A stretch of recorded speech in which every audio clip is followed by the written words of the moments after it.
நம்ம துணைப்பாடம், அதாவது விரிவானம் அப்படிங்கிறத நம்ம பார்க்க போகிறோம். அதில் வந்து பார்த்தீங்கன்னா நம்ம முதல்ல பார்க்க போகிறது விண்ணை தாண்டிய தன்னம்பிக்கை. ஸோ விண்ணை தாண்டிய தன்னம்பிக்கை அப்படிங்கிறது ஒரு அறிவியலினுடைய வளர்ச்சி வந்து மனிதனுடைய அறிவை வந்து விரிவாக்குகின்றது. ஐயங்கள், அதாவது சந்தேகத்தை வந்து நீக்குகின்றது. பழைய தவறான புரிதல்கள் அப்படிங்கிறதையும் நீக்குகின்றது. எண்ணங்களை வந்து மாற்றுகின்றது. அறிவியலால் வந்து ஒரு காலத்தில் நிறுவப்பட்டிருந்த கருத்து பின்னால மறுக்கப்படுறதுக்கும் வாய்ப்புகள் இருக்கிறதா சொல்றாங்க. ஸோ மறுபடியும் புதிய தடங்களை பதித்து புதிய பாதையில அறிவியல் வந்து இயங்குகின்றது. ஸோ இயற்கையினுடைய மர்ம முடிச்சுகளை அவிழ்க்கக்கூடிய அறிவியல் சிந்தனை போற்றுதலுக்கு உரியதாக இருக்கின்றது. அதிலும் தன்னால் எந்த இயக்கமும் கொள்ள இயலாத நிலையிலும், அதாவது சாதாரணமான மனிதன் அப்படிங்கிறது கிடையாது, தன்னால் எதையுமே வந்து எந்த இயக்கமும் மேற்கொள்ள இயலாத நிலையிலும் அறிவியலின் இயங்கும் தன்மையை அறிந்து புதிய உண்மைகளை சொன்ன ஒருவரை உலகம் போற்றுவதில் வியப்பில்லை. அவர் யாரு அப்படின்னு பார்த்தீங்கன்னா அவர் தான் வந்து ஸ்டீஃபன் ஹாக்கிங் அப்படிங்கிறவர்.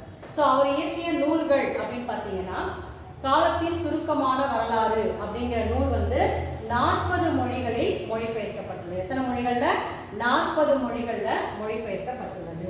அதே 1988ஆம் ஆண்டு வெளிவந்த பெருவெடிப்பு, கருந்துளை, இதை பற்றிய வந்து அரிய உண்மைகளை வந்து பொதுமக்கள் கிட்ட பரப்பி 1 கோடிக்கு மேல அந்த புத்தகமானது விற்பனை ஆகியிருக்கின்றது. ஸோ அப்படிப்பட்ட ஸ்டீஃபன் ஹாக்கிங் அப்படிங்கிறவர் யாரு, அவர் என்னெல்லாம் செஞ்சிருக்காங்க, அவர் மூலமா நமக்கு என்ன நன்மைகள் கிடைச்சது அப்படிங்கிறத நம்ம இப்போ பார்க்கலாம். ஸோ வினைத்தானே இது வந்து ஒரு பள்ளியில் இருக்கக்கூடிய மாணவர்கள் சுற்றுலாத்தலத்துக்கு செல்ற ஒரு காட்சி மாதிரியும் அதில் இருக்கக்கூடிய இயக்குனரும் பள்ளி மாணவர்களும் பேசுகிற மாதிரி ஒரு உரையாடல் வடிவில் இந்த துணைப்பாடம் நமக்கு கொடுக்கப்பட்டிருக்கிறது. அதில் முதல்ல பார்த்தீங்கன்னா பள்ளி மாணவர்கள் என்ன பண்ணுறாங்க, அறிவியல் சுற்றுலா செல்வதற்கு திட்டம் போடுறாங்க. ஆசிரியர்கள் என்ன பண்ணுறாங்க, அவங்க எல்லாத்தையும் ஒன்றாக சேர்த்து சென்னையில் இருக்கக்கூடிய கோட்டூர்புரம், இது வந்து கோட்டூர்புரத்தில் அடையாளம் இருக்கு, பெரியார் அறிவியல் தொழில்நுட்ப வளாகத்திற்கு அழைத்து போறாங்க. ஸோ அப்போ அங்கே இயக்குனர் சொல்றாரு, இந்த அறிவியல் தொழில்நுட்ப கழகம் எப்போ வந்து உருவாக்கப்பட்டது? 1988ஆம் ஆண்டு நிறுவப்பட்டது.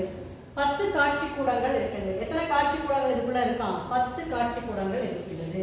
பரிணாம வளர்ச்சி பூங்கா, புதுப்பிக்கத்தக்க ஆற்றல் பூங்கா, இயந்திரவியல் பூங்கா, ஸோ இந்த மாதிரி நிறைய இங்க இருக்கு. மேலும் குழந்தைகள் விளையாடக்கூடிய பொம்மைகளை கொண்ட பூங்காவும் இங்க இருக்கு அப்படின்னு சொல்லி பேசி முடிக்கிறாங்க. அதுக்கப்புறம் எல்லாரும் அந்த அறைக்குள்ள போங்க, அந்த அறைக்குள்ள போய் நம்ம அடுத்த இதுவா பார்க்கலாம் அப்படின்னு சொல்லி கூட்டு போறாங்க. அப்போ அந்த அறைக்குள்ள போய் எல்லாரும் உட்கார்றாங்க. அப்போ இந்த கோளரங்கம் அப்படிங்கிறது வந்து பாத்தீங்கன்னா தனித்துவம் வாய்ந்தது. அதாவது இந்தியாவிலே பாத்தீங்கன்னா 360 பாகை, அதாவது அரை வட்ட வடிவ வானத்திரை அப்படிங்கிறது இங்க மட்டும்தான் இருக்கு. இது வந்து 2009ஆம் ஆண்டுல அமைக்கப்பட்டது அப்படின்னு சொல்றாங்க. ஸோ எல்லாரும் போய் இருக்கையில அமருங்க அப்படின்னு சொல்லி சொல்றாங்க. ஸோ வானவியல், வானத்தில் நடக்கக்கூடிய மாற்றங்கள், அதை பற்றி நம்ம இப்ப பார்க்க போறோம். விண்வெளியில் உள்ள கோள்களின் இயக்கம் குறித்தான காணொளி அப்படிங்கிறது ஒண்ணு ஆரம்பிக்குது. இங்க போய் உட்கார்றாங்க.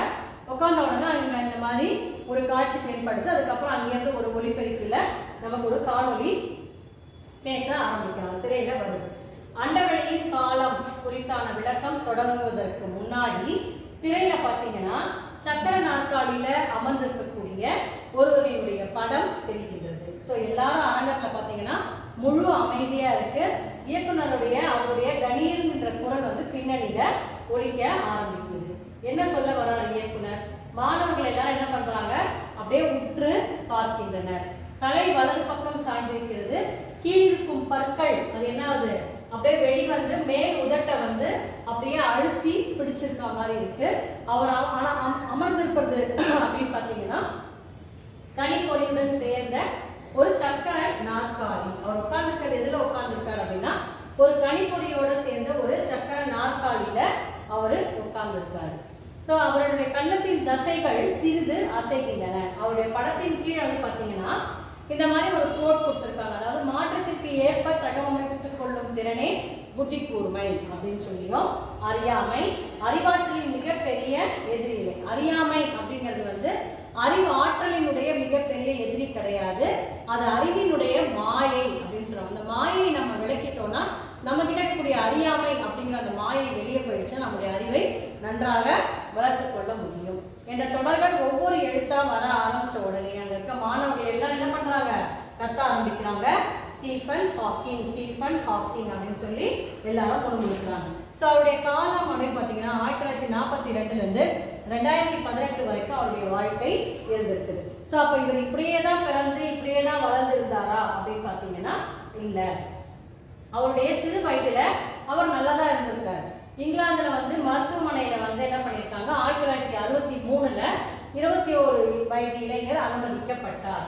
மருத்துவத்திற்கு பின்னாடி பாத்தீங்கன்னா அங்க இருக்கவங்க என்ன சொல்லியிருக்காங்க, இங்கிலாந்துல இன்னும் கொஞ்ச நாள் தான் அவர் உயிர் வாழ்வாரு, இன்னும் கொஞ்சம் விரைவில் அவர் இறந்துருவாரு அப்படின்னு மருத்துவர்கள் அறிக்கை கொடுத்திருக்காங்க. என்ன அவருக்கு நோய், பக்கவாதம் அப்படிங்கிற நரம்பு நோய் பாதிப்புடன் அவர் மருத்துவ உலகமே மிரண்டு போகும் அளவுக்கு, அந்த மருத்துவங்களை வந்து அறிக்கை கொடுத்திருக்காங்க இல்லையா, அவங்களே மிரண்டு போற அளவுக்கு. அதுக்கப்புறமா 53 வருடம், அப்ப 53 + 21 எவ்வளோ, 74 வயசு வரைக்கும் அவர் வாழ்ந்திருக்கார். எப்படி, தன்னுடைய தன்னம்பிக்கையின் மூலமாக. 1985ல பாத்தீங்கன்னா மூச்சு குழாய் தடங்களால பேசும் திறனையும் அவரு இழந்துடுறார். இறுதியாக எஞ்சியது என்னது, கன்னத்துல தசை அசைவும் கண் சிமிட்டலும், இந்த 2 மட்டும்தான் அவருடைய உடல்ல மீதமுள்ள அத்தனை உறுப்புகளும் செயலிழந்து போயிடுச்சு. ஸோ கன்னத்து தசைவின் மூலமாக தன்னுடைய கருத்தை கணினி மூலமாக தட்டச்சு செய்து வெளிப்படுத்தினார். அவருடைய ஆய்வுகளுக்கு துணையாக செயற்கை நுண்ணறிவு கணினி செயல்பட்டது. ஸோ இதுல இருக்கவங்க யாரு அப்படின்னு பாத்தீங்கன்னா, இது வந்து இவருடைய அந்த ஸ்டீஃபன் ஹாக்கிங்குடைய பெற்றோர்கள் இங்க இருக்காங்க. அவங்களுடைய பேர் வந்து பிராங்க் ஹாக்கிங் அப்படிங்கிறவர் வந்து அவர் வந்து ஒரு ஆராய்ச்சியாளர், பயாலஜிஸ்ட் ஆராய்ச்சியாளர். அதே வந்து இசபெல் ஹாக்கிங் அப்படிங்கிறவங்க வந்து மெடிக்கல் ரிசர்ச் செக்ரட்டரியா இருந்திருக்காங்க. ஸோ இவங்க அவருடைய பெற்றோர்.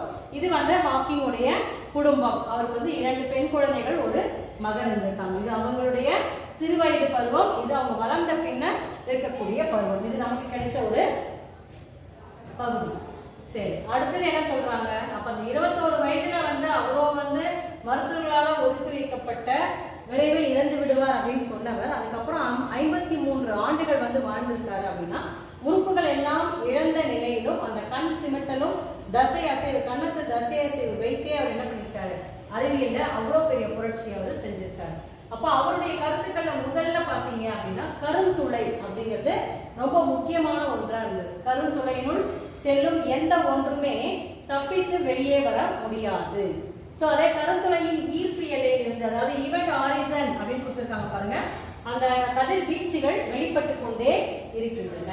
கருந்துளை உண்மையிலேயே பாத்தீங்கன்னா கருப்பா இருக்கிறது கிடையாது. கருந்துளை அப்படின்னா நம்ம என்ன நினைப்போம், கருப்பு அப்படின்னு நம்ம நினைக்கிறோம். ஆனா அது வந்து கருப்பு நிறத்துல இருக்கிறது கிடையாது அப்படின்னு சொல்றாங்க. அதாவது கருந்துளையில் இருந்து ஒரு கட்டத்துல வீசக்கூடிய கதிர்வீச்சுகள் அணுத்துகள்களும் கசிய தொடங்கி இறுதியில கருந்துளை வெடித்து மறைந்து விடும் அப்படின்னு சொல்றாங்க. ஆனா ஸ்டீஃபன் ஹாக்கிங் இந்த ஆராய்ச்சிக்கு என்ன பேர் அப்படின்னா ஹாக்கிங் கதிர்வீச்சு அப்படின்னு சொல்லி இதுக்கு அழைக்கப்படுகின்றாங்க. இந்த கருத்துளை பற்றிய முந்தைய கருத்துக்களை நமக்கு என்ன பண்ணுது, அப்படியே தலைகீழாக புரட்டி போட்டது. அண்டவெளியில் காணப்படும் கருத்துளை அப்படிங்கிறது அழிவு ஆற்றல் அப்படிங்கிற ஒரு கருதப்பட்டது. ஆனா ஹாக்கிங்குடைய கருத்துளை வந்து பாத்தீங்கன்னா படைப்பின் ஆற்றல் அப்படின்னு சொல்லி அவரு புதுசா ஒரு கருத்தை கொண்டு வந்து சொல்லியிருக்காங்க. சோ இந்த கருத்துக்கள் மூலமாக என்னென்ன நடந்துச்சு, இந்த கருத்துக்களை வந்து யார் யாரெல்லாம் ஏத்துக்கிட்டாங்க அப்படின்னு பாத்தீங்கன்னா, இந்த கருத்துளை அப்படின்னா முதல்ல என்ன அப்படிங்கறத நம்ம தெளிவா தெரிஞ்சுக்கலாம். நம்முடைய பால் வீதியில் கோடிக்கணக்கான விண்மீன்கள் இருக்கு. அதுல ஒன்றுதான் ஞாயிறு. ஞாயிறுங்கிறது சூரியனை நம்ம சொல்லுவோம். ஒரு விண்மீனுடைய ஆயுள் வந்து பாத்தீங்கன்னா அதனுடைய கால முடிவுல உள்நோக்கிய ஈர்ப்பு விசை அப்படிங்கிறது கூடுகிறது. அதனால என்ன ஆகுது, விண்மீன் வந்து அப்படியே சுருங்க ஆரம்பிக்குது.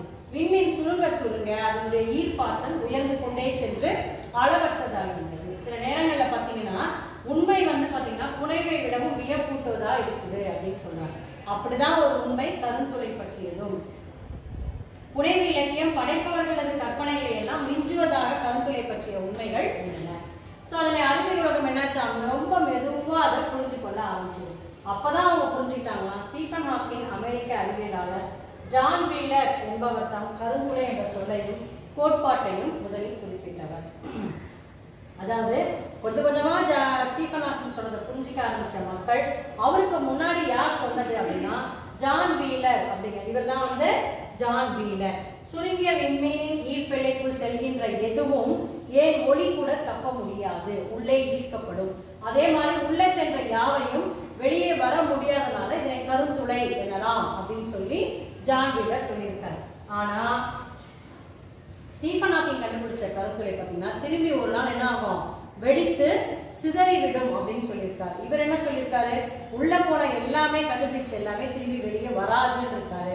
ஆனா ஸ்டீஃபன் ஹாக்கிங் என்ன சொல்லியிருக்காரு, இல்ல அதெல்லாம் கொஞ்ச நாள் கழிச்சு வீரியம் அடைந்து மொத்தமா அந்த இதுவே வந்து வெடித்து சிதறிவிடும் அப்படின்னு சொல்லியிருக்காரு. இது வந்து கொஞ்ச நாள் கழிச்சு மக்களால் ஏற்றுக்கொள்ளப்பட்டது. ஐன்ஸ்டைன், நியூட்டன் முதலானோர் ஸ்டீஃபன் ஹாக்கிங் வந்து அவங்களுடைய முன்னோடிகள். இவர் தான் வந்து ஐன்ஸ்டைன், இவர் வந்து நியூட்டன் இல்லையா. சரி, இவங்க வந்து அவங்களுக்கு நிகராக மதிக்கப்படுகிறார். நியூட்டன் வந்து எங்க இருந்தாங்க அப்படின்னு பாத்தீங்கன்னா கேம்பிரிட்ஜ் பல்கலைக்கழகம் இல்லையா.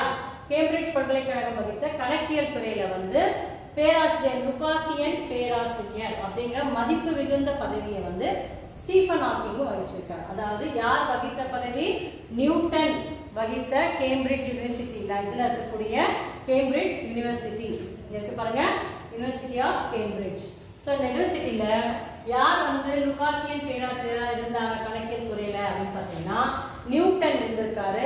அந்த மிகப்பெரிய பதவி பொறுப்புல ஸ்டீஃபன் ஹாக்கிங்கும் இருந்திருக்காரு. ஸோ அதனால ஐன்ஸ்டைன் வந்து பாத்தீங்கன்னா ஈர்ப்பலைகள் குறித்த முடிவுகளை கணித சமன்பாடுகளாக விளக்கினார். எப்படின்னா E = mc² அப்படின்னு சொல்லி கோட்பாட்டை சொன்னப்போ யாருக்குமே அது ஏற்றுக்கொள்ளவே இல்லை. ஆனா 100 ஆண்டுகளுக்கு பிறகு ஈர்ப்பு அலைகள் இருப்பதை உலகம் கண்டு கொண்டது. அப்பதான் கருத்துளை குறித்த தன்னுடைய ஆய்வை ஐன்ஸ்டைன் போல கோட்பாடுகளாக வெளியிடாமல் விண்மீன் இயக்கத்தோடு ஒப்பிட்டு ஸ்டீஃபன் ஹாக்கிங் என்ன பண்றாரு, விளக்கியதனால்தான் உலகம் கருத்துளை கோட்பாட்டை எளிதில் புரிந்து கொண்டது. ஸோ அப்ப கருத்துளை அப்படிங்கிறது நமக்கு என்ன அப்படிங்கிறது தெளிவாகவே புரிஞ்சிருச்சு இல்லையா. இப்ப நம்ம வந்து அவருடைய அறிவியல் கோட்பாடுகளை எளிய மக்களுக்கும் புரியும் வண்ணம் சொன்ன அவருடைய முயற்சிக்கு என்னென்ன விருதுகள் கிடைச்சது அப்படிங்கிறத பார்க்கலாம்.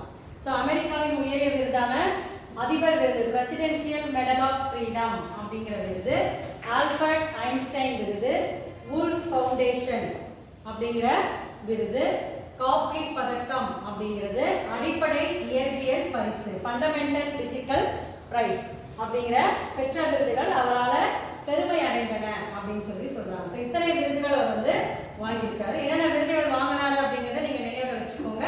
அப்பதான் வந்து உங்களுக்கு அது பலவர்த்தறிகளை கேட்டாங்கன்னா உங்களால பதில் சொல்ல முடியும். அதுக்கப்புறம் பாத்தீங்கன்னா 2012ஆம் ஆண்டு நடைபெற்ற பாரா ஒலிம்பிக் விளையாட்டு போட்டிகளின் தொடக்க விழா நாயகர் அப்படிங்கிற பெருமையை வந்து பெற்றவர் யாரு, இந்த ஸ்டீஃபன் ஹாக்கிங். அடுத்த தலைமுறை, அதாவது அந்த நெக்ஸ்ட் ஜெனரேஷன் அப்படிங்கிறதும் பெருவெடிப்பு கோட்பாடு அப்படிங்கிற தொடர்கள்லையும் அவர் வந்து என்ன பண்ணிருக்காரு, தொலைக்காட்சி தொடர்கள்ல பங்கேற்றிருக்காரு.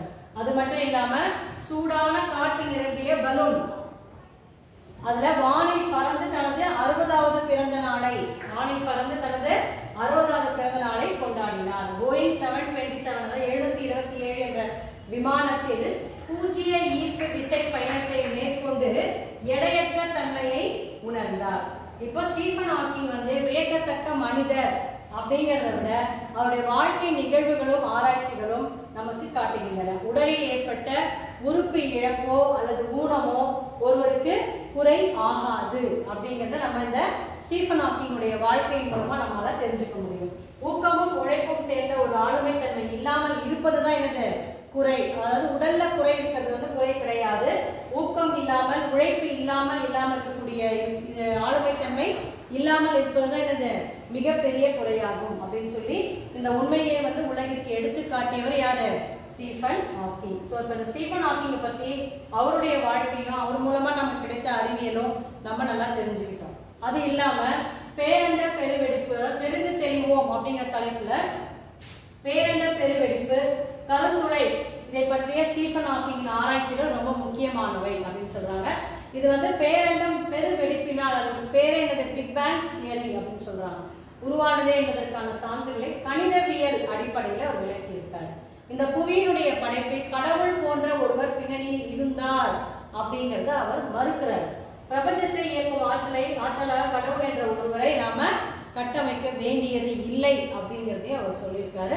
அதுக்கப்புறம் அவருடைய கருத்துக்கள் அப்படின்னு பார்த்தீங்கன்னா, தலைவிதி தான் வாழ்க்கையை தீர்மானிக்கிறது என்ற நம்புவர்களை பார்த்தால் எனக்கு சிரிப்பு தான் வருகிறது. விதிதான் தீர்மானிக்கிறது என்றால் சாலையை கடக்கும் போது ஏன் இருபுறமும் பார்த்து கடக்கிறார்கள் அப்படிங்கிறார். அவருடைய கேள்வியும் மிக சரியான கேள்வியா தான் இருக்கு. ஸோ நம்ம எந்த காரணத்துக்காகவும் நம்முடைய தலைவிதி தான் நமக்கு காரணம் சொல்லிட்டு நம்ம சோர்வடையாம என்னைக்குமே ஊக்கத்தோடையும் உழைப்போடையும் நம்ம முயற்சியோட இருந்தோம்னா நம்முடைய வாழ்க்கையில இன்னும் நல்லா நிறைய பயன்களை நம்மளால அடைய முடியும் அப்படிங்கிறதுக்கு இவரே நமக்கு ஒரு முக்கியமான ஒரு இதுவா இருக்கிறார் நமக்கு.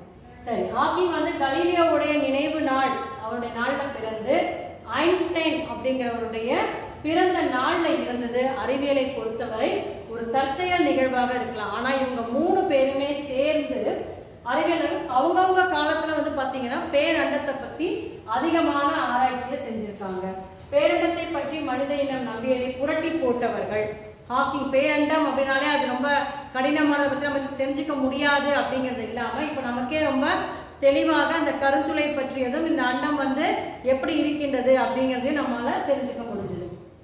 ஸோ ஹாக்கிங்குடைய துணிச்சல், உறுதி, அறிவாற்றல், நகைச்சுவை உணர்வு முதலானவை உலக மக்களால் என்னைக்குமே நினைவு கூறப்படும். நமக்கு இவ்வளோ நாள் வரைக்கும் ஸ்டீஃபன் ஹாக்கிங் அப்படிங்கிறவர் யாருன்னு தெரியாமலே இருந்திருக்கலாம். ஆனா இந்த துணைப்பாடத்தின் மூலமா நம்ம என்ன பண்ணிருக்கோம், அவருடைய வாழ்க்கை, அவர் கண்டுபிடித்த அறிவியல் கண்டுபிடிப்பு, அவருடைய உடல் குறைபாடை பத்தி நம்ம தெரிஞ்சோம், அவருடைய உடல் குறைபாடை பத்தி அவருக்கு தெரிஞ்சோம், அதை பத்தி ஒரு இதுவா குறையா எடுத்துக்காம தன்னுடைய வாழ்க்கையில அவர் எப்படி வெற்றியை அடைந்தார் அப்படிங்கிறத நாம தெரிஞ்சுக்கிட்டோம். இது மூலமா நம்முடைய வாழ்க்கையிலயோ எந்த தோல்வி வந்தாலும் நம்ம அதை எடுத்துக்காம நம்ம என்ன பண்ணோம், வாழ்க்கையை வெற்றிகரமாக நடத்தி செல்ல வேண்டும். எந்த ஒரு குறையும் நாம குறையாக எடுத்துக்கொள்ள கூடாது அப்படிங்கிறத துணைப்பாடத்தின் மூலமா நாம தெரிஞ்சுக்கிற கருத்து. இப்போ உங்க துணைப்பாடம் நல்லா புரிஞ்சிருக்கும்னு நினைக்கிறேன். ஸோ ஸ்டீஃபன் ஹாக்கிங் பத்தி நம்ம இன்னைக்கு பார்த்தோம். அடுத்த வகுப்புல வேற ஒன்று பார்க்கலாம்.